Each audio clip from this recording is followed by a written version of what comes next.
Gibeonites' revenge. Now there was a famine in the days of David for 3 years, year after year. And David sought the presence of the Lord. And the Lord said, "It is because of Saul and his bloody house, because he put the Gibeonites to death."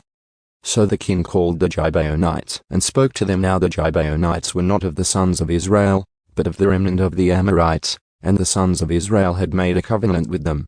But Saul had sought to kill them in his zeal for the sons of Israel and Judah.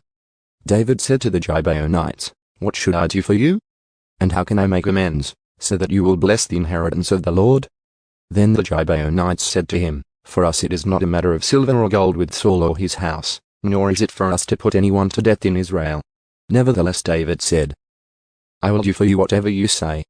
So they said to the king, "The man who destroyed us and who planned to eliminate us so that we would not exist within any border of Israel, let 7 men from his sons be given to us, and we will hang them before the Lord in Gibeah of Saul, the chosen of the Lord." And the king said, "I will give them." But the king spared Mephibosheth, the son of Jonathan, the son of Saul, because of the oath of the Lord which was between them, between David and Saul's son Jonathan. So the king took the 2 sons of Rizpah the daughter of Aiah, Ammoni and Mephibosheth whom she had borne to Saul, and the 5 sons of Merab the daughter of Saul, whom she had borne to Adriel the son of Barzillai the Meholathite. Then he handed them over to the Gibeonites, and they hanged them on the mountain before the Lord, so that the 7 of them fell together. And they were put to death in the first days of harvest at the beginning of barley harvest. And Rizpah the daughter of Aiah took sackcloth and spread it out for herself on the rock, from the beginning of harvest until it rained on them from the sky. And she allowed neither the birds of the sky to rest on them by day nor the wild animals by night. When it was reported to David what Rizpah the daughter of Aiah, the concubine of Saul, had done, then David went and took the bones of Saul and the bones of his son Jonathan from the citizens of Jabesh Gilead, who had stolen them from the public square of Bethshan, where the Philistines had hanged them on the day the Philistines struck and killed Saul in Gilboa. He brought up from there the bones of Saul and the bones of his son Jonathan, and they gathered the bones of those who had been hanged. Then they buried the bones of Saul and his son Jonathan in the country of Benjamin in Zelah, in the grave of his father Kish.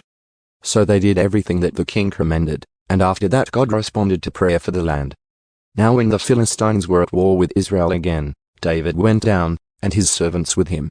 And when they fought against the Philistines, David became weary. Then Ishbi-benob, who was among the descendants of the giant, the weight of whose spear was 300 shekels of bronze in weight, had strapped on a new sword, and he intended to kill David. But Abishai the son of Zeruiah helped him, and struck the Philistine and killed him. Then David's men swore to him, saying, "You shall not go out again with us to battle, so that you do not extinguish the lamp of Israel." Now it came about after this that there was war again with the Philistines at Gob.